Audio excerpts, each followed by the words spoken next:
你说这个是你的对吧？啊？证据呢？拿出证据来呀！我没有报警是不想耽误时间。这个戒指是我妈妈定做的，对我来说意义非凡。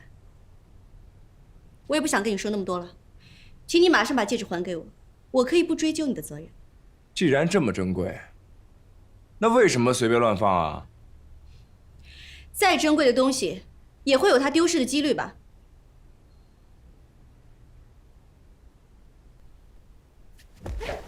你干嘛？试试喽，能戴上就是你的。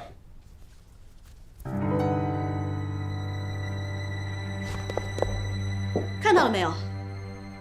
刚刚好。为什么？为什么忽然心跳这么快？等等，怎么回事？每次只要和这个男的一接触，我就一点事都没有。不行，我要再试试。哎，你又干什么呀？把手伸给我。我告诉你啊，我可从来不打女人，你可别逼我，别得寸进尺啊！谁要跟你动手？再说一遍，把手给我。有话好好说，有话好好说，事情解决了。给我闭嘴！如果你不想离开酒店的话，现在就给我出去。保重。杨丽，嘿，我告诉你啊，我从小到大洁身自好，20多年来守身如玉，坚决抵制公然提倡良生妇男。你真的不是巧合？什么巧合？哎。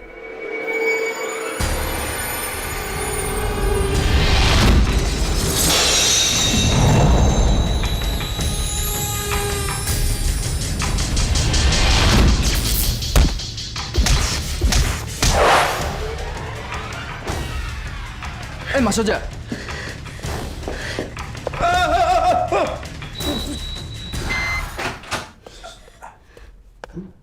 请问哪位是 Elvis？ 哎，你们好，我是 Elvis， 有事吗？你这个骗子！我说你怎么没气质、没品味、没格调啊？看看你穿的，我的妈呀，从头搂到脚啊！你还想冒充我？你这个样子怎么弄？哎呀，我告诉你，这样出门啊，群众都会双目失明的。我告诉你。哎呦呦呦！你说我？你说我喽？你看看你自己穿的啊！我要是你啊，我就拿这个绳子，我勒死我自己！你什么你？你！赵总，你们酒店出这个事情怎么处理啊？我现在非常的不开心，我在你们酒店待的第1分钟我就非常的不满意。您放心，酒店出了这样的事情，我们一定会给你一个满意的答复。气死我了！报警。啊？又报警啊？等一下，这只是一个误会，不需要报警。他是真正的酒店体验师，是我请来的，只不过和 JR 请来的同一天到达。是酒店没有核实清楚客人的身份，还把客人带错了房间。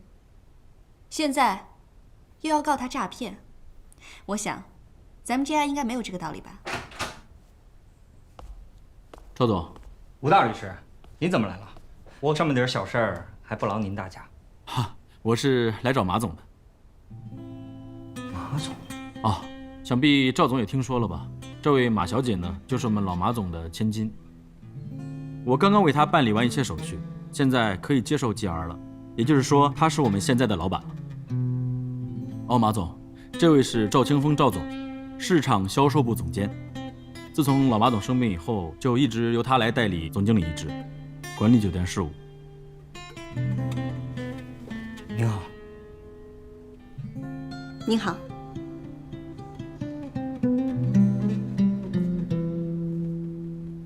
马总。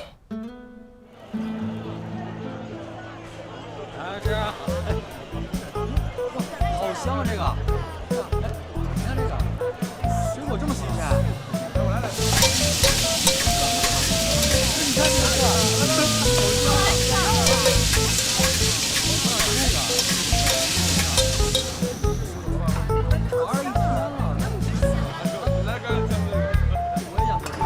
服务员，结账。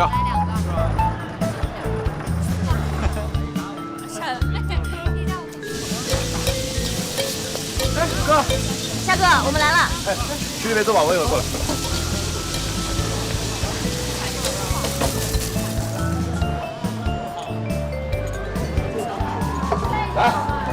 尝尝，尝一下我的厨艺，有没有长进？哎，没事吧你？慢点，辣到了，不是好吃啊？好吃。好吃，夏哥。是吧？不过我的减肥大计又泡汤了。这减什么肥呀？减了2年还没减上。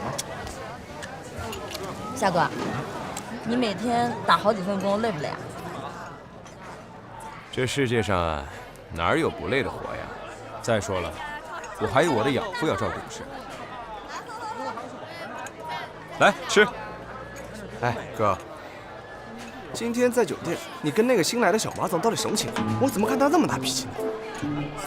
我哪知道？我还想问你呢。哎，你说说你们那个小马总啊，我一看见他就没什么好事儿，他简直就是我生命中的一颗扫把星。哎呀，原来是老交情的。可以。你俩不知道，我在泰国开出租车的时候，我拉过他，我们俩还在海边待了1夜。哟，哎，不是你们想的那样。你们猜怎么着？第2天，我直接被出租车公司他们给我炒鱿鱼了，简直就是一颗扫把星。我听说小马总虽然是在泰国长大，但是他是老马总的亲生女儿，一个不折不扣的富二代。你说这也就奇了怪了，他一个富二代，他怎么可能跟我有一个一模一样的戒指？天哪，这么巧！什么这么巧？你们有一模一样的戒指。我要不是亲眼看见，我都不相信这是真的。哎，你说，你俩是不是失散多年的青梅竹马呀？你当拍韩剧呢？哎，你们俩要是再这么胡言乱语，我就1个月不做饭，我饿死你们俩。我吃。来，喝酒。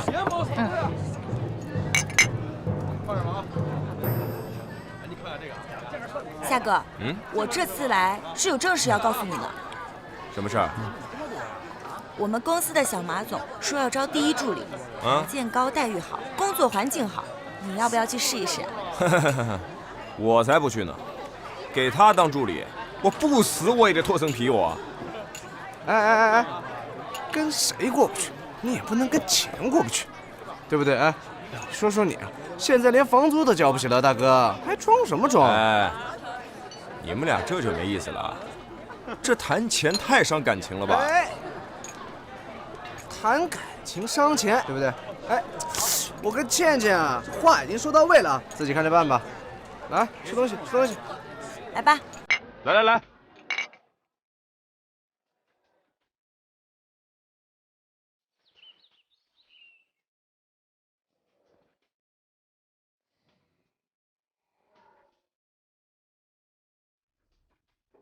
是什么自信让你来我们 JR 面试，甚至不带上一份简历啊？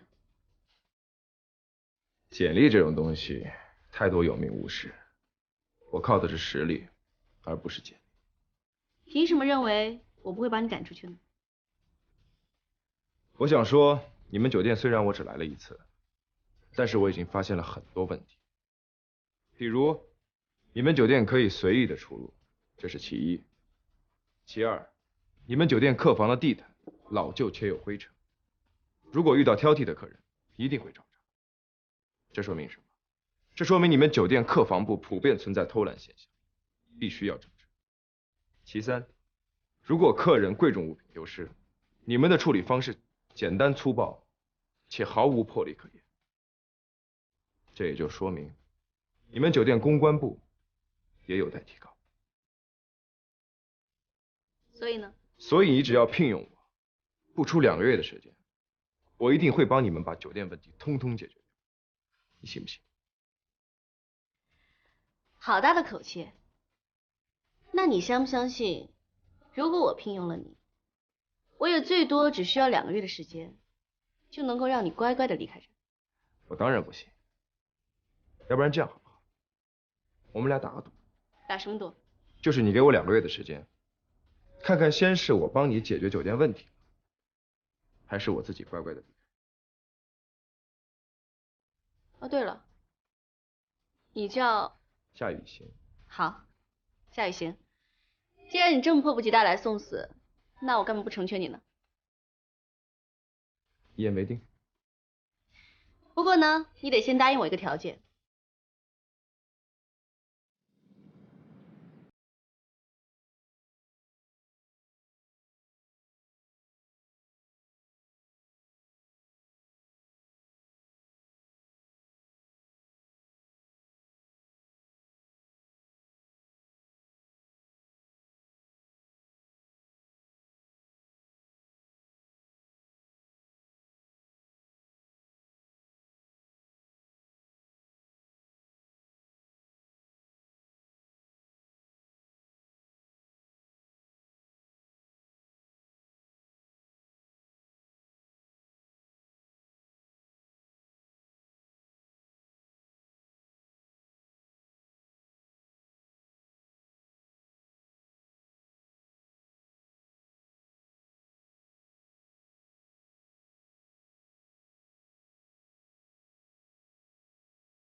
干嘛？这哪？哎，你疯了吧你？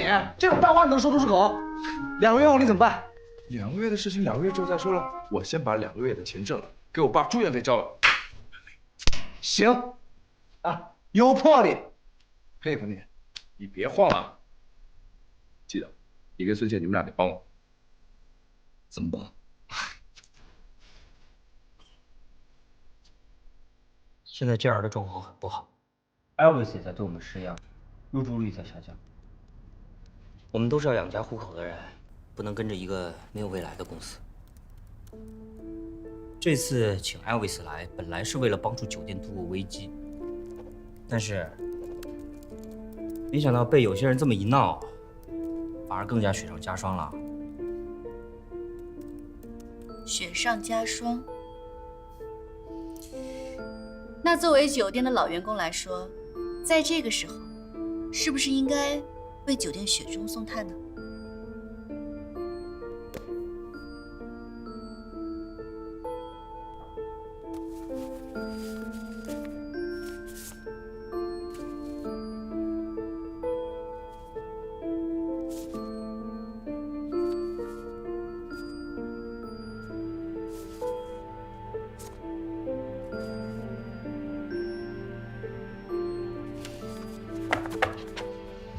好，现在除了餐饮部总监高雨欣、工程部总监丁麦，还有房务部总监朱丹，以及新任的财务部总监郭宇以外，其他所有人都要辞职，是吗？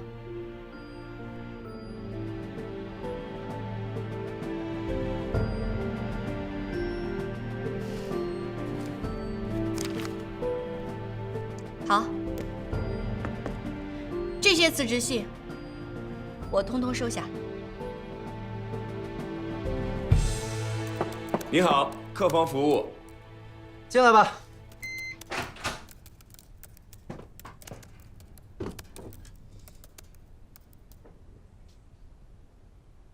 怎么又是你？啊？你想干什么？啊？冒充我还不够吗？你到底想干什么？你想干什么？都可以。坐下。马总，酒店现在面临危机，我们都有心跟酒店共度难关。但是我们好不容易请来了体验师 Elvis 被人冒名顶替，而您却聘用了这个假冒者，令 Elvis 大动肝火，扬言要整死 JR。我们可是对酒店的未来没什么信心啊。非常感谢赵总的提醒。说到 Elvis 这件事情，我突然想到，如果我不是我爸爸的女儿，我只是一个普通的房客，遇到了类似的事情，现在说 Elvis 大动肝火，那么赵总你以及整个公关部就是要告诉你的老板说 ，Elvis 扬言要整死 JR， 是这样吗？好，既然你们都因为这件事情质疑我的话，我很有兴趣跟大家打一个赌。如果说这次我能摆平 Elvis，那么跟这件事情所有相关的负责人全部引咎辞职。可如果我摆不平，我立马走人。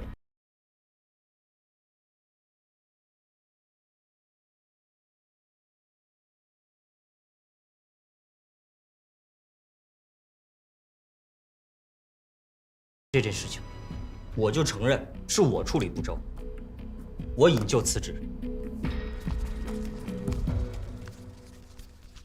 想死吗？不想。想红吗？想。我看你是想死了再红。胆子挺大，口味挺重啊！啊？好，你说什么我都照做了。哎呦，还是我冒充你？你有什么好冒充的啊？长得这么违反自然规律，闻比烂的北极都能闻得到一股酸臭味，冒充你我都丢人。混口饭吃。那个，你能不能把那个照片给删了？那倒是不能。你不是想整死这样？嗯？哟，装起来了。打开电脑，长微博，我说一句你写一句，快点的。这不是那个不同意啊？那我也许就只能……同意。谢。马小姐优雅大方，高贵典雅，谈吐不凡，热情地接待了我，并且向我详细介绍了 JR 酒店一些新增服务，为我的体验带来了很多便利。总之，这次体验之旅不仅是5星级的酒店，更是7星级的体验，超赞。下面说一些小的感想。好了 ，Elvis 的长微博，我相信大家已经看到了，应该不需要多少时间就会上热搜。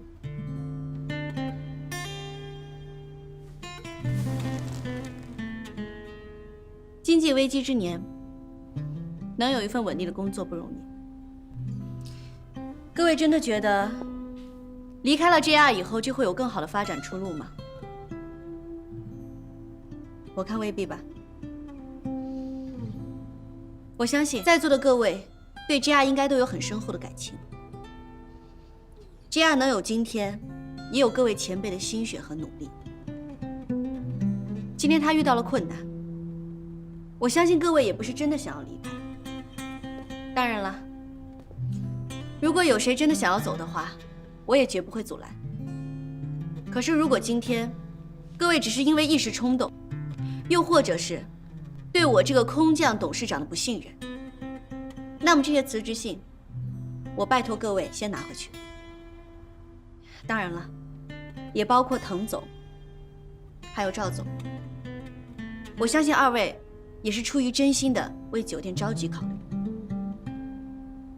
马总，您刚才说可以改变酒店的命运，那总得有个时间吧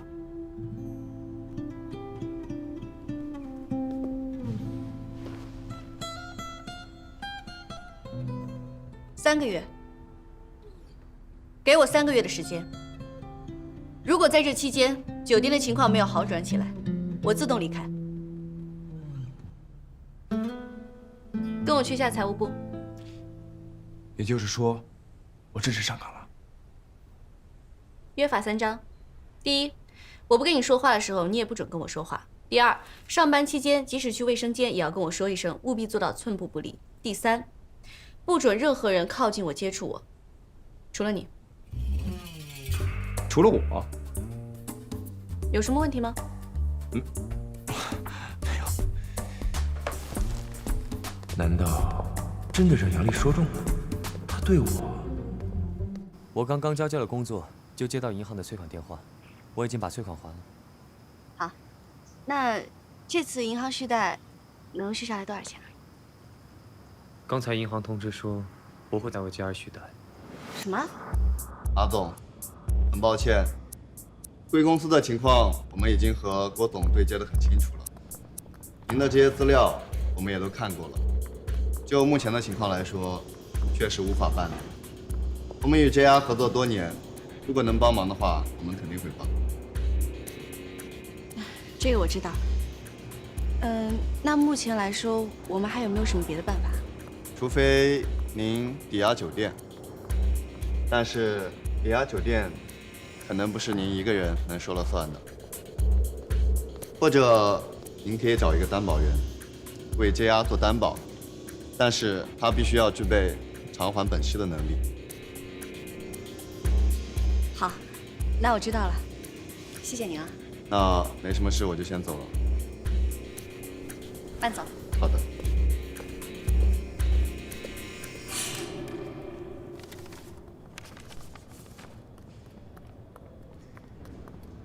哎呦，没事的，只要是问题都可以解决。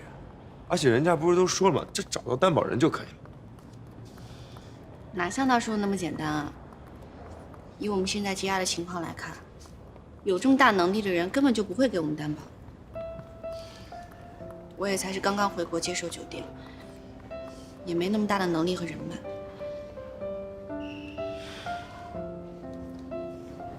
通常这种情况下，应该怎么安慰一个女人呢？真是伤脑筋。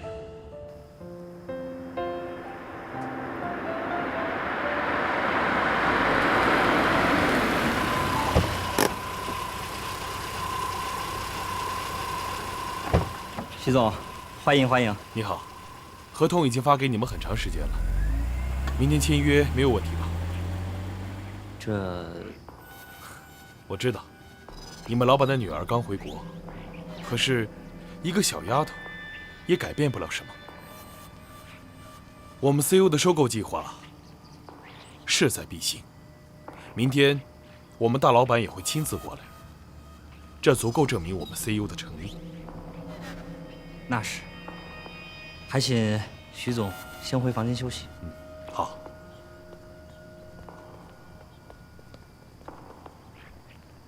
哎，你说说你，是不是天生工作八字不合，去哪倒闭？其他地方还能干满30天，这地儿3天都没干到。你说你这种临时工最危险，赶紧找下家。我说你能不能少说2句啊？在公司最危难的时候，你不帮忙也就算了，还危言耸听。我告诉你啊，杨烈啊，别人我管不着，你别跟着添乱。马总现在焦头烂额，有没有良心？哎，谁没良心了？这叫未雨绸缪，我跟你说。理你。哎，对了，问你个事儿，怎么安慰一个工作繁忙又头疼的人？这说的是闭嘴吧你！我跟你说啊，我现在还没有成为正式员工，我不得好表现吗？再说了，我现在是第一主力，关心老板的身心健康，没问题吧？别装了，没用，现在玩虚的都没用，实际呀，实际性啊。福尔到来，马总，我给你送。哎，王总您好。马总，银行不再对 JR 续贷这件事，哦，这件事情我是知道的。请您放心，我一定会处理好的。我怎么可能放心？银行不续贷，代表着酒店各方面资金周转不灵。以 JR 现在的情况，如果不与 CEO 签约，就是死路一条。王总，请您再给我一些时间，我一定会想到解决办法的。马总，你还年轻，不要这么固执，也为我们股东和供应商的利益想一下。收购也不是一件坏事啊，你也可以与 CEO 谈条件，做 JR 的管理人呢。总之，王总，这件事情我一定会想到解决办法的，请您再等一等，再给我一些时间吧。其实，我作为 JR 的股东之一，虽然不是什么大股东，不过我的意思代表大多数股东的意思，你明白吗？马总，您可能还不知道，在您回国之前，我们已经和 CEO 谈好了条件，明天就是我们和 CEO 签约的日子，希望您能想清楚。王总，您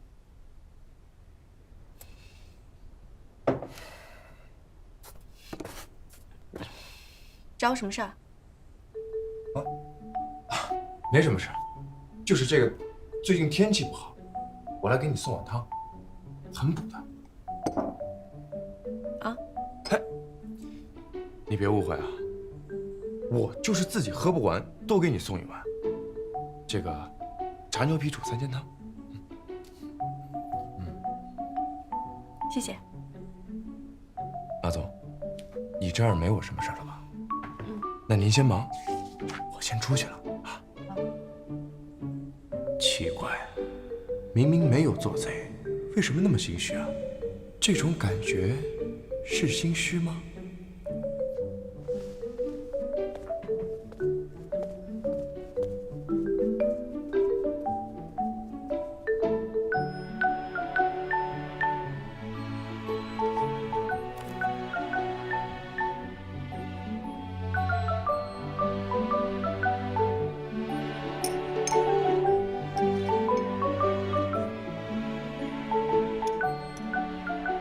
还挺好喝。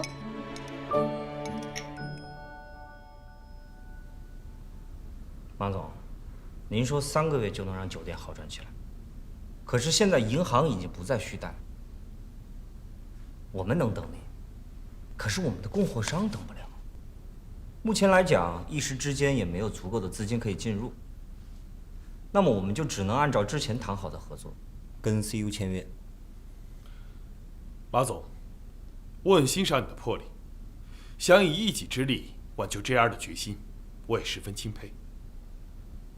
但是据我所知，JR 现在还有许多供应商的钱需要付。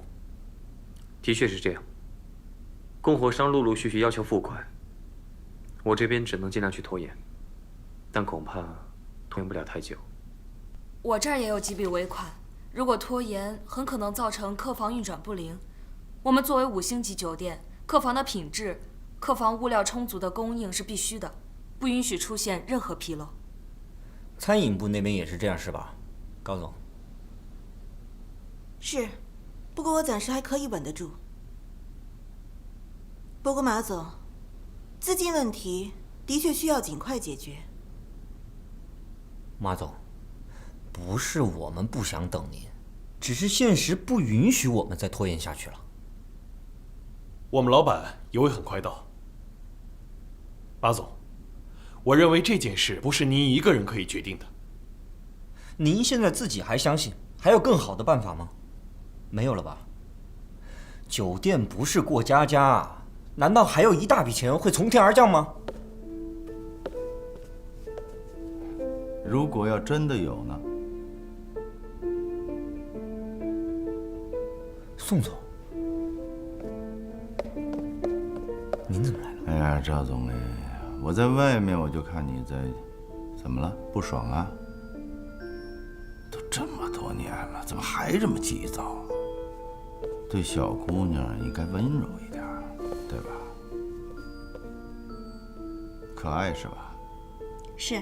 我是宋天明。你小的时候我可没少抱你啊。我想起来了，您是宋叔叔吧？对。您今天怎么有空过来？其实呢，我持有JR的股份只是那么一点点，不是什么大股东啊。平时我也很少过问酒店的经营啊。不过，像这样要决策的时候，我义不容辞，还是应该过问一下，对吧？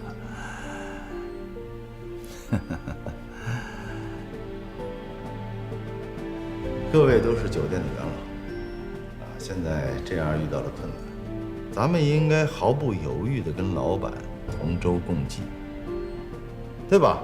啊？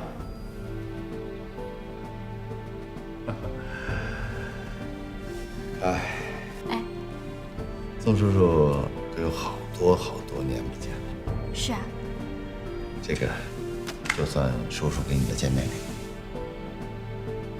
什么呀，叔叔？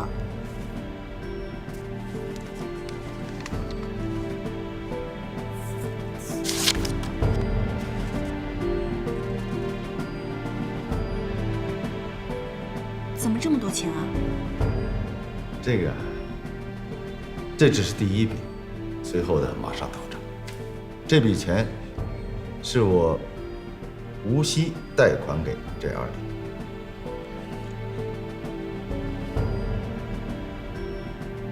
各位股东，各位同仁，我的这个小侄女呢，她年龄小，希望从今往后，大家都要无条件的帮助她，提携她。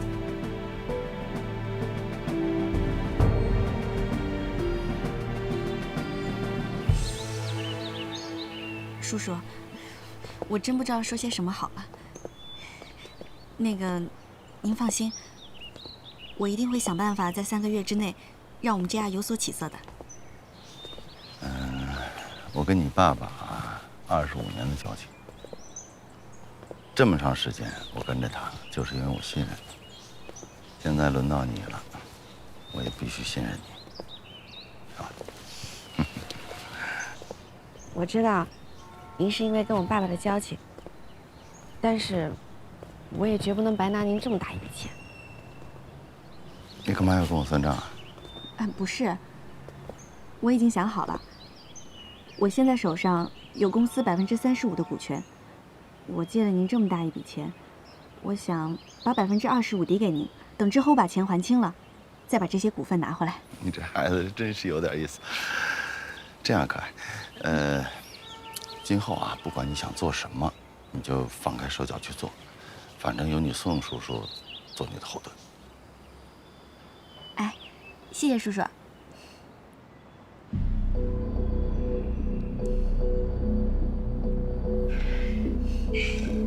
这个戒指是你妈送给你的？是我妈给的，一直戴着。这是我妈留给我唯一的东西了。哎呀，他们在这个世上的时间实在是太短了，留下的东西不多，要珍惜啊！记着，说了我信任你啊！谢谢叔叔。谢谢妈。我不是不明白您说的，只是我就是不甘心，这么好的机会就这么错过了。既然可爱现在回来继承了，那咱们还是应该协助他吧。本来 CEO 收购马家可以得到一笔钱，可是既然有人继承了，对他们当然不划算了。仅凭一个小姑娘，在3个月之内就想让JR有起色，天方夜谭了吧？麻烦还在后边呢。好，我明白了。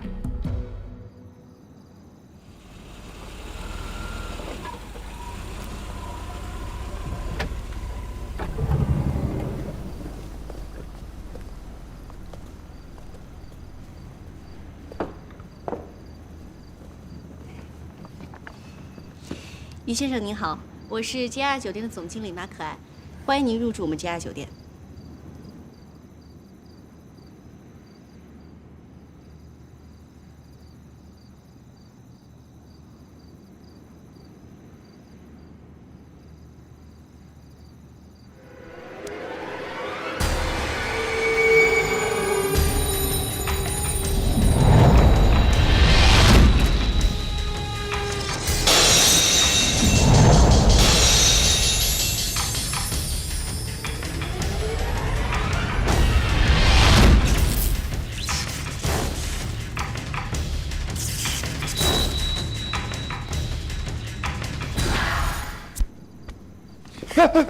马总，没事吧？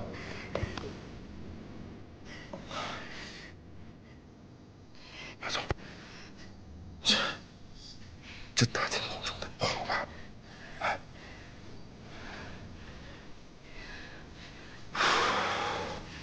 怎么办？看来真的只有他才是我头疼的解药。那么岂不是我以后都离不开他了？别看了，于先生在等着你呢。你们酒店还有没有点待客之道？于先生，非常抱歉，我刚才有些头晕。不过我们已经为您准备了最好的酒店房间，您的画展场地我们也请了专人来设计，希望一切都能令你满意。怎么可能满意？首先，你们今年的接待就不知道比往年差了多少。是我们服务不周，十分抱歉。以后如果你有什么需求，都可以直接跟我提。啊，这是我的第一助理，你也可以直接找他。你好，第一助理。你这形象是怎么混到第一助理位置的？啊？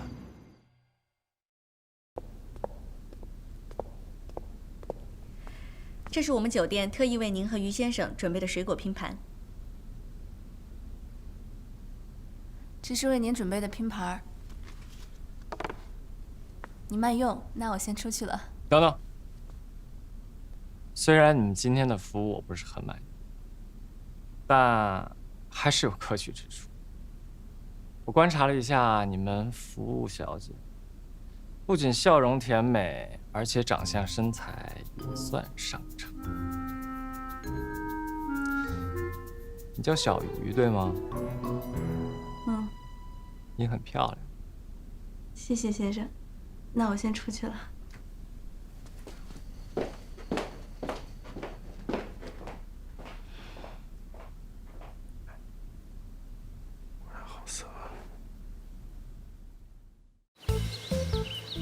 从今天开始以及未来的3天里，你们2个的任务就是给我盯住了余秋柏，寸步不离。啊！哥，搞什么？八卦呗。你跟马总发展怎么样？什么怎么样？你瞎说啥呢？你瞎想什么呢？我只是汤啊！哎，这有没有喝过汤啊？或者夸奖你什么？说点什么？可谁的？哎，你刚才在那大呼小叫什么呀你？我都说了，我那是想成为正式员工，好好表现。我算是明白了，她答应我入职就是为了故意的整我。这个女人啊，果真是个记仇的动物，我得小心点。你想干什么？我可是这里的正式员工，我告诉你，好不容易刚升的主管，你别连累了我。哎，不过你说，咱现在都什么位置了，怎么还干这种24小时紧逼盯人的工作？简直没天理。有道理。哥，你不是说能到余秋柏的房间里吗？怎么跑到隔壁的阳台来了？你懂个屁！这叫迂回战术。那现在怎么办？我还真就纳闷了，你说余秋柏他就真能一天不出门啊？还有他那个小舅子，不是说贪财好色又刻薄吗？他也不出去赌个钱泡个妞，真是服了。也是啊，不玩不吃不喝，成仙了都。唉，倒霉透顶。那现在怎么进去？我去看看去。哎！你也不看看下面有多高。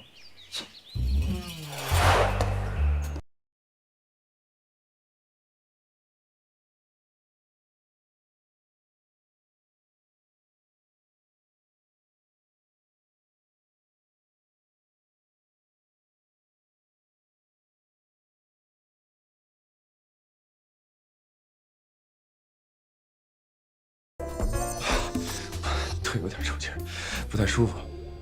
于先生，您这是要去哪儿啊？不行，统统不行，没有一个是我想要的，一个都没有，你知道吗？知道。你知道个屁！你不知道，你啥都不知道。你说，为什么现在所有人都不懂艺术？为什么？他们只知道钱、利益、门票、高价。于先生，为什么？于先生，你先冷静。我先去给你找帮忙，你别着急，我去给你找去。你回来！你还没有告诉我答案。我告诉你什么呀，大哥？这一切都是为什么？我真不知道。哎，你回来！你给我回来！我相信各位已经知道了，余秋柏已经入住酒店，他是我们 JR 酒店非常重要的客户之一。这一次他入住我们酒店，不仅要为我们重新创作油画，而且要在我们这里举办一场小型的个人油画展。我们可以借助这次的机会，发几组公关稿，来扭转我们 JR 酒店目前的颓势。不过于先生本人好像不太爱说话，他那个小舅子也十分难搞，所以我召开这次会议最主要的目的，就是想看一看，大家对于这次的油画展，还有他的个人招待上面有没有什么好的建议。马总，其实于先生每次来酒店都不开心。换句话说，其实于先生每年都会入住我们酒店。生意合欢，只有死亡才是解脱。于先生，你要冷静啊！只有鲜血的红，才是这世间最正的红色。只有最鲜艳的血，才能让我的作品更加艳丽。我要1大瓶安眠药。于先生又要自杀，这次要的是安眠药。自杀？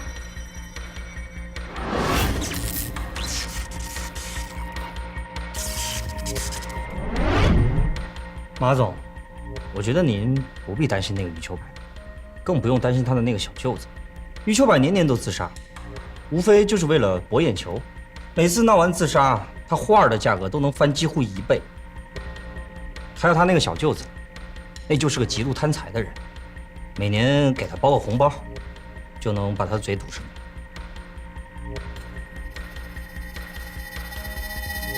你这样素质低下的服务员，在5星级工作，我倒是要好好跟你们老板问问责。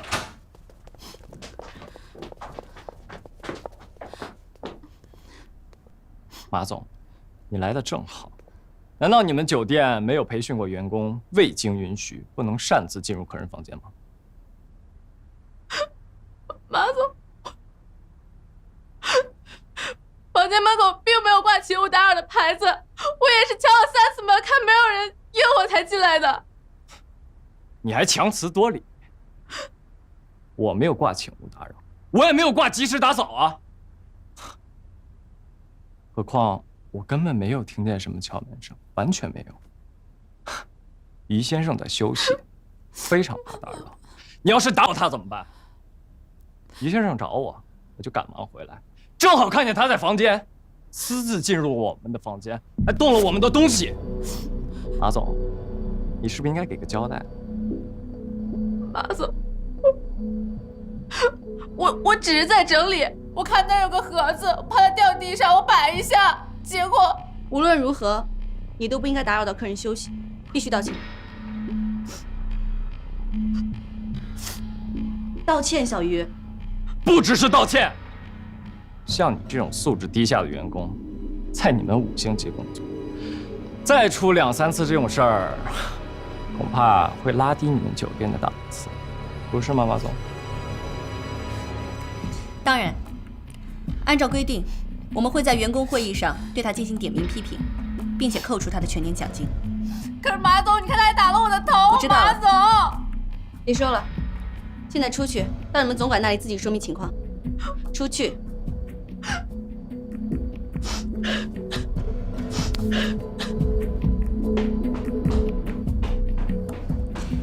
您看我们这种处理，您还满意吗？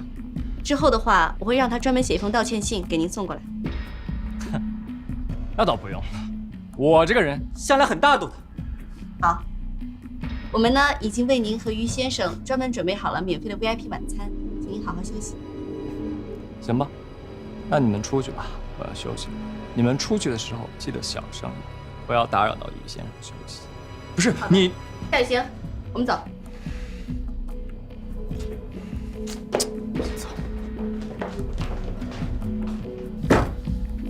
马总，你不是不知道鹏鹏那个人是什么人，你为什么？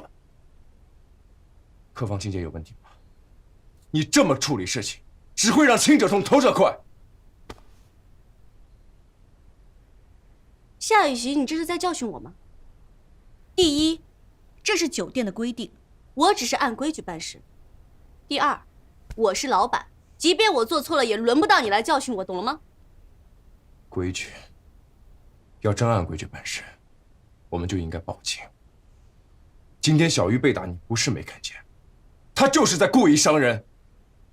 你是老板没错，你是老板就应该维护员工的合法权益，这才是负责任。所以呢，夏雨行，我不止一次的告诉过你，酒店的利益高于一切，更更何况余秋柏现在是我们非常重要的一个客户，我们需要通过他的画展来增加我们酒店的曝光率，然后去做一系列的公关行为，去度过之前的危机。你知不知道我们酒店已经经不起任何曝光，经不起任何事态了，你知道吗？所以在那样的情况下，我除了让小鱼道歉，你觉得我还有别的选择吗？那就可以这样卑躬屈膝、麻木不仁吗？夏雨欣，请你注意一下你的身份，你现在是我的第一助理，你就要接受酒店的这种观念，凡是站在酒店的角度上去考量，而不是慈善家。麻木不仁，你是觉得小鱼的这些做法都是正确的吗？那我告诉你，如果余秋柏真的在房间的话，他的确是不应该进入客人的房间，即便是在问询以后客人没有听见，他也应该事后立刻道歉。是，打人是鹏鹏不对，但是不准翻看客人的私人物品也是有明文规定的，这一点你应该不会不知道吧？说到这个，你难道一点都不好奇那个盒子里面是什么吗？我看根本就不值什么钱，为什么鹏鹏激动到要动手打人呢？这不是我们应该考虑的。你不是一直教育我们酒店利益高于一切吗？好，我现在就站在酒店的角度跟你说，今天那个鹏鹏啊，口口声声说不能打扰余秋柏休息，可他声音比谁都大，也没见他生效，也没见余秋柏出来。那么，余秋柏这个人他到底在不在？如果在，他为什么不出来？这是在他房间发生的事情。如果不在，那他去了哪里？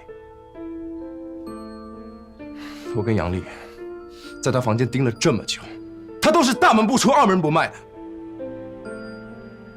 你不是一直害怕他影响酒店吗？啊，你难道就不好奇这盒子里面是什么？这里面到底有什么不可告人的秘密？他为什么要动手打人呢？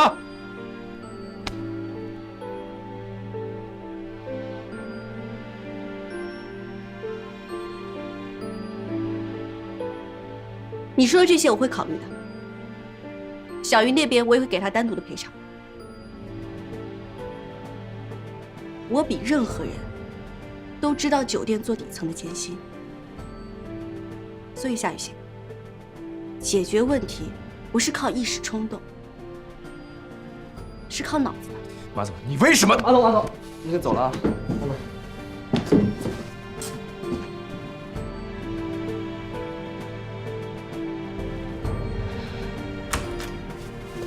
不是，哎，你干嘛呢？你老拦着我干什么呀？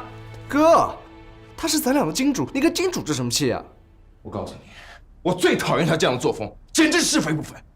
他又没做错，咱酒店确实有这样的规定。你是刚来酒店，又没从基层做起，不了解。而且他真的已经很不错了，好吗？私下给员工做补偿，这多好。哼，谁知道真的假的？你别说气话行不行？反正你记着，别跟钱过不去就完了。杨丽，我真的很怕我们都变成令自己最讨厌的那种人。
他们真的很奇怪，每次打扫房间，他们都不离开。哦，对了，鹏鹏确实有个盒子，好像就是小鱼说的那个盒子，他拿着盒子的时候，我就看了他一眼，结果他就骂我。我敏锐的洞察力告诉我，那个盒子绝对有问题，因为他骂我看什么看的时候，手紧紧的抱住那个盒子，这种感觉就是不想让别人注意到这个盒子。不过幸亏我人没嘴甜反应快，要不然还不知道怎么样呢。既然不想让人注意到这个，那为什么要拿出来呢？因为当时余秋柏说要吃药，药好像就在盒子里面。可是如果盒子里面只是药的话，那他们又怕什么呢？所以你们什么意思？所以我们必须再进入一次余秋柏的房间。马总，你不觉得那个盒子真的很可疑吗？好像有点道理。当然有道理了。我昨天给你分析，你就不听。我今天让孙健仔细观察了一遍，来证实我所说的没有错，我才来找你的。余秋柏的情绪确实反复有问题，我们必须要把这件事情弄清楚，否则后果不堪设想。所以你是想好怎么做了吗？当然想好了。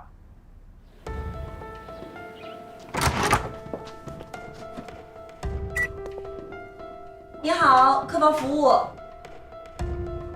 你好，客房。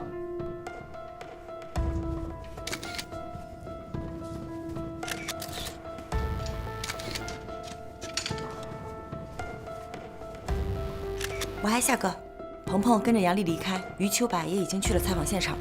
我在房间又看了一遍，确定没有任何人在。一切安全，尽量拖延时间。你们两个别说废话了，行不行？鹏鹏只同意余秋柏接受15分钟访谈，还要上头条。你先去门口待着，有什么动静马上告诉我。 OK。这小子一直在打电话，给我干扰到啥都听不见。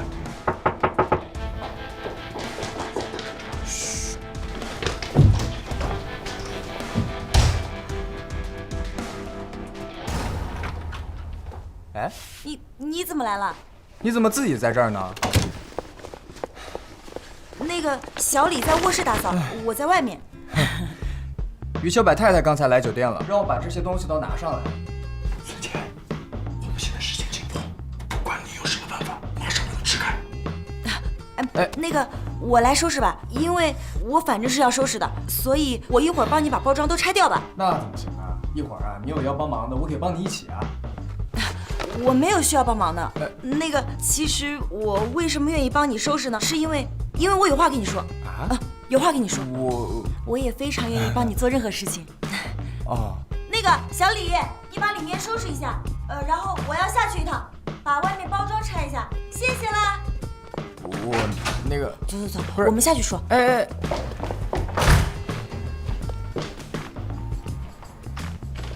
下面有请余秋柏先生上台讲话。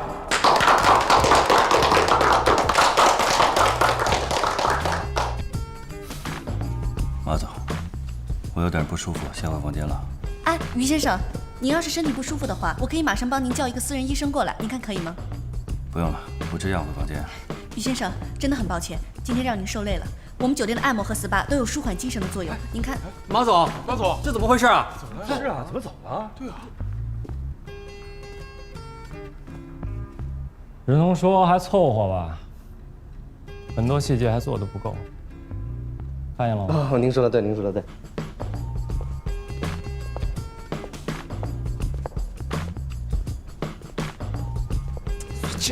孙晴，对了，哎，你干嘛去？回来！夏雨欣，余秋柏提前离开，并且执意要回房间。不行，你再帮我拖延一点点时间，我还就差一点，不然就功亏一篑。好，我尽量。马总是吧？夏小姐您好，请问有什么需要帮助的吗？我呢，在你们酒店也住了大半年了，可是每次陪我逛街的人呢，都品味堪忧。我听说你是从泰国回来的，对吧？是。那你应该很时尚啊，陪我逛街吧。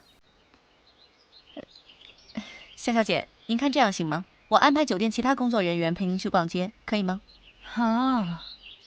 马总是要去陪那个画家吧？夏小姐，你们酒店的宗旨是什么来着？不对客人说不。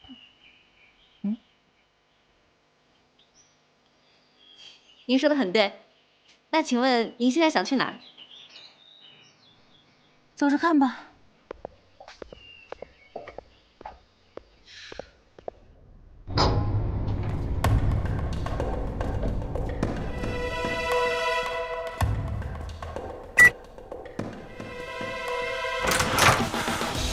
于先生，那天听你的一席话，我觉得这个世界根本就没人理解我，他们根本就不懂得我的才华。我也不知道这个世界到底是怎么了。我要死！哎，你冷静啊，冷静。不，我觉得我对于这个看钱的世界已经绝望了。我觉得只有死亡才是我唯一的归宿。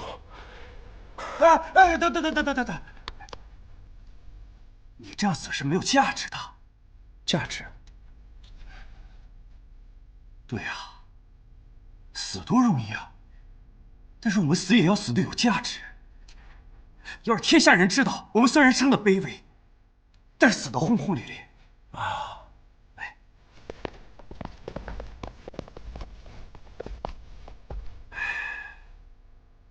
这个我比你有经验。既然你真的想死，我们一起策划一个死亡事件怎么样？就在这间酒店，找个人多的地方，或者就在这间套房。这是间超级豪华套房，也算死得其所。那个，于先生，我觉得您说的话太有道理了。听您一席话，胜读10年书。那什么，我突然想起来，我得回去一趟。我们家有只可怜的小仓鼠，它是无辜的，我得为它收拾善后工作。于先生，你等我一下啊，等我一下。小伙子，我等你。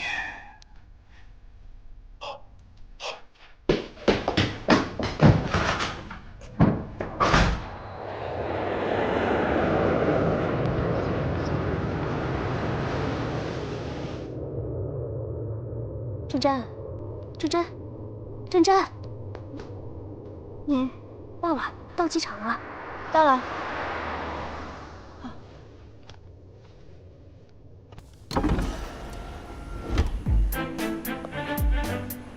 郑真小姐，哎，看这里，看这里，郑真小姐。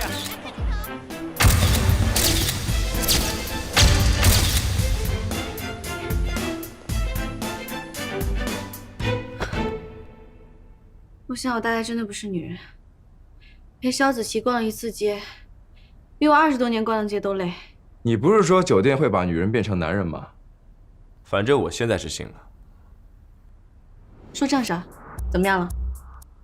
一部手机，这一半是药，应该也就是日常用药。这个手机下面有2张机票，这张是鹏鹏的，下面那张一定是余秋白，是他们这2天从云南飞去美国的机票。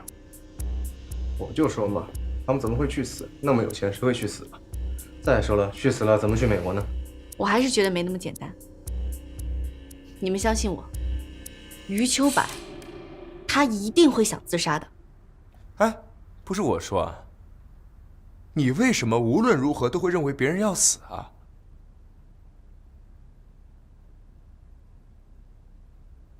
你是不是有被迫害妄想症，还是神婆？哎，要不然这样，你要实在是有瘾的话，你给我算算，我啥时候死？来，我倒是很想知道你什么时候死。赶紧给我出去，看到你我就头疼。中国有句成语怎么说来着？过河拆桥。哎，对了，你也是警察。稍微解释一下吧。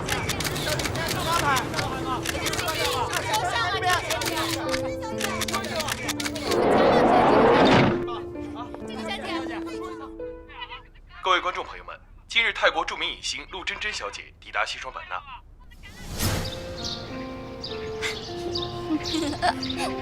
我买的当然好喝了，那是，你买的什么都好喝。等等看电影吧。好啊。好。你跟韩云斌怎么样了？就那样呗。行啊，那祝贺你们了，干杯！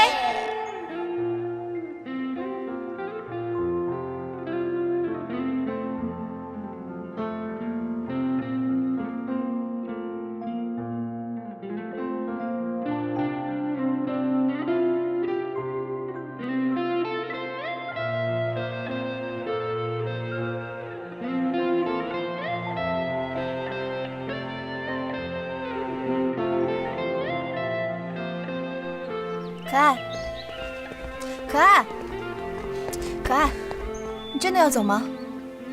是，我想好了，我今天就要走。韩云斌才刚死，你就要离开吗？那不然我还能怎么办？他已经不在了，我留在这里只会更难过。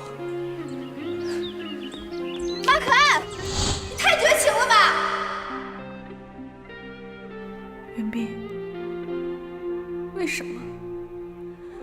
为什么你甚至不跟我说一声就要离开？为什么你对我这么残忍？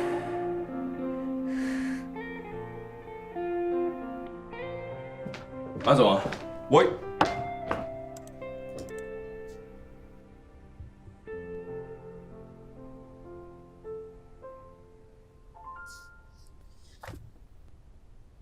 怎么进来不敲门啊？太着急了。马总，酒店有规定，在办公室里不能喝红酒。那我明天就把规定改了，行吗？行，你大你有理。马总，你怎么了？你不舒服吗？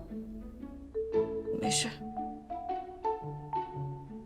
每次他头疼，都好像需要一个拥抱的样子。可是毕竟男女有别呀，他还是我老板，这会不会不太好？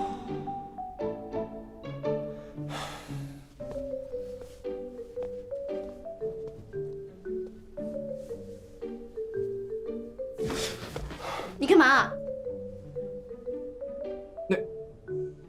那什么，我听别人说，就是想家的时候特别需要一个拥抱，还有就是头疼的时候。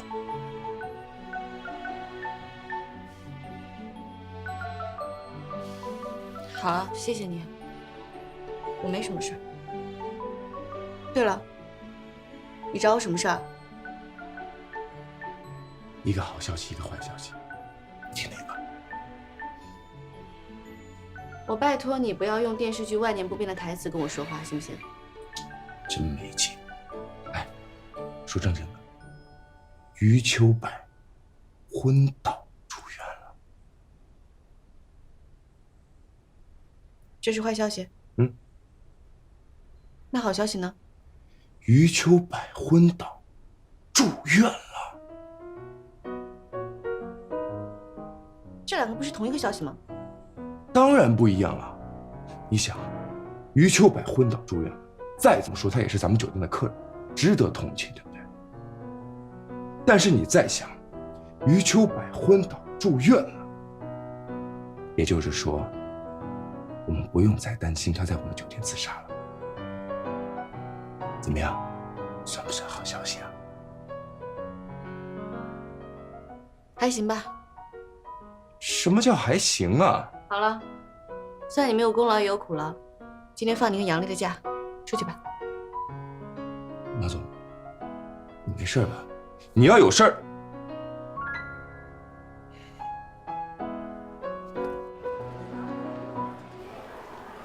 反正这件事情呢，就先这样了。最后也是鹏鹏送他去的医院，也不知道去哪里了。行吧，那最好了，省得马总疑神疑鬼的。可不是嘛。我先不跟你说了啊，我得给我爸拿药去。那你爸